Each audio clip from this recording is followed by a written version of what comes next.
Salut, c'est Grenaz. Ce matin il fait un beau soleil, ils ont prévu chaud, relativement chaud cet après-midi, donc c'est cool. Aujourd'hui on a eu une petite discussion ce matin avec des gens sur les réseaux sociaux, notamment pour parler de tout ce qui était semis et le fait que parfois ils filent. Donc du coup on va parler aujourd'hui de nos semis. Alors l'idée c'est pas de donner des conseils ou de dire aux gens quoi faire, l'idée c'est de vous montrer comment nous on fait. Après à vous de voir si ça vous va, mais chez nous ça a l'air de fonctionner pour l'instant. On croise les doigts, on verra bien si ça fonctionne sur le long terme.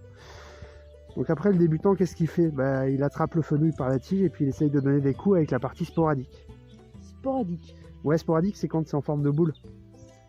Et ce qu'on constate quand on observe l'objet en détail, c'est que la partie sporadique, elle présente pas de prospérité. Et que donc elle est lisse. Ou sporadique. Il faut se battre avec la tige. Ouais, plutôt la partie tigeuse. Parce que c'est ça qui file. Donc la pointe, ça peut être considéré comme redondante. Lorsqu'on la tient par la partie sporadique ou boulière, le fenouil, du coup, c'est un objet redondant. Bon, allez, maintenant, on arrête les conneries et on va aller vous expliquer un peu plus.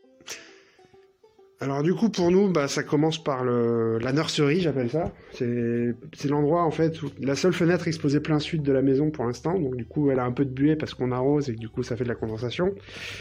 Donc, en gros, c'est là où on met les graines au démarrage pour les faire germer et puis pour commencer à les faire un petit peu grandir. Donc c'est potentiellement là qu'elles vont filer un petit peu parce que c'est devant la fenêtre et du coup régulièrement soit on retourne le plateau, soit on retourne directement le plat pour que ça file de l'autre côté. Donc là ça sert à rien puisqu'il n'y a rien dedans pour l'instant, mais et puis tant que ça n'a pas germé, la lumière il s'en fiche un peu. Donc voilà, donc c'est ici qu'on fait notre nurserie, donc première étape. Et une fois que ça commence à germer, dès qu'il fait plus de 5 degrés dehors, on essaye de les sortir et de les mettre au soleil à l'abri du vent. Voilà. Et de les rentrer dès qu'il commence à faire un peu plus frais ou nuit, tout simplement. Donc là, il est 9h, dès le matin, la serre est sous le soleil, donc ça c'est chouette. Donc et hop, dès le matin, lève-toi, le soleil brille, et hop, dès le matin, lève-toi gaiement. Et la journée va être longue. Ok, donc là on rentre dans la serre.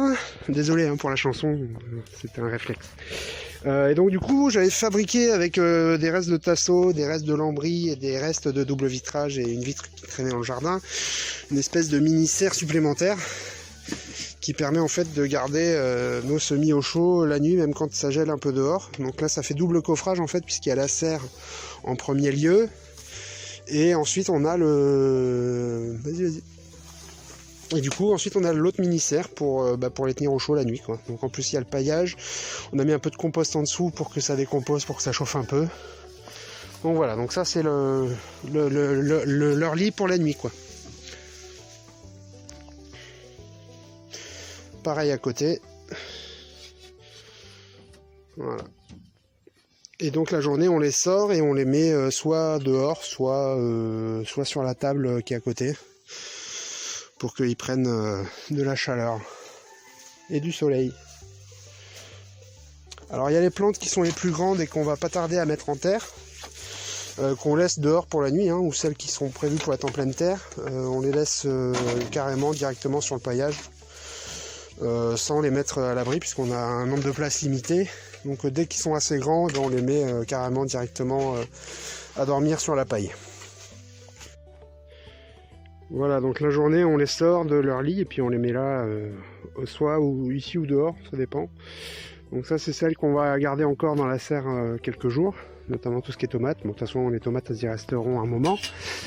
Voilà, et puis là, ça c'est celle qu'on va pas tarder à les planter dehors. Donc là, elle passe la nuit dehors ici, et puis là, elle continue toute la journée. On attend juste que les gelées nocturnes se soient un peu calmées pour pouvoir aller les mettre dehors tranquillement.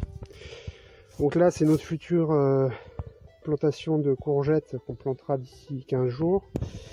Pour l'instant, on a mis des radis puisque ça va vite. Et ici, ce sont tout ce qui est légumes, restes de légumes de la cuisine qu'on a mis à germer dans de la flotte. Et qui, du coup, une fois qu'elles ont suffisamment monté, on les remet en terre. Donc là, typiquement, on a remis quelques carottes qu'on avait mangées pour pouvoir récupérer les graines à un moment donné. Typiquement ici on a des salades, donc des laitues qui avaient filé, là il y en a encore quelques-unes qui avaient pas mal filé. Donc du coup on a encore la partie blanche qui est dehors. Donc quand ça a beaucoup filé comme ça, ce qu'il faut faire c'est les rempoter, la partie blanche là, la remettre en terre. Et puis du coup donc l'enterrer le plus profond possible, le rempoter à ce moment là. Et puis du coup bah, ça continue à grandir comme ça, il n'y a pas de danger particulier, il faut juste effectivement essayer le plus possible de mettre la partie tige blanche, la partie tigeuse en terre. Et puis bah il n'y a pas de problème spécifique quoi.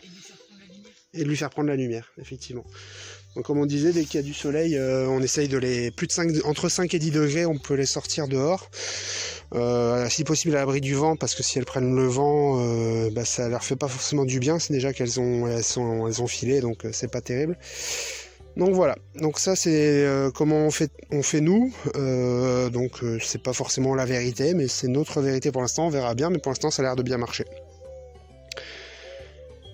Au niveau de la terre, bah, on n'avait plus de terreau, et puis avec le confinement, bah, on n'avait pas de quoi aller en acheter dans les magasins.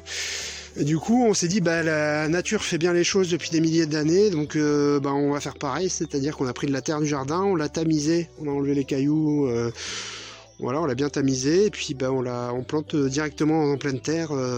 Bah, toutes nos semences actuelles, elles sont plantées en pleine terre. Là c'est de la terre du jardin, là c'est de la terre du jardin, là c'est de la terre du jardin, enfin voilà, tout ça c'est de la terre du jardin, donc à chaque fois qu'on rempote, on met dans de la terre du jardin. Et elles ont l'air pas trop mécontentes, on arrose une fois par jour, avec un pchit là, un spray, puis ça se passe bien. Voilà, bah, j'espère qu'on a répondu à vos questions, si vous en avez d'autres, n'hésitez pas, si on fait des conneries, n'hésitez pas, s'il y a des choses qu'on fait pas bien, vous le dites, et puis on essaiera de s'améliorer. Allez, tchou tchou.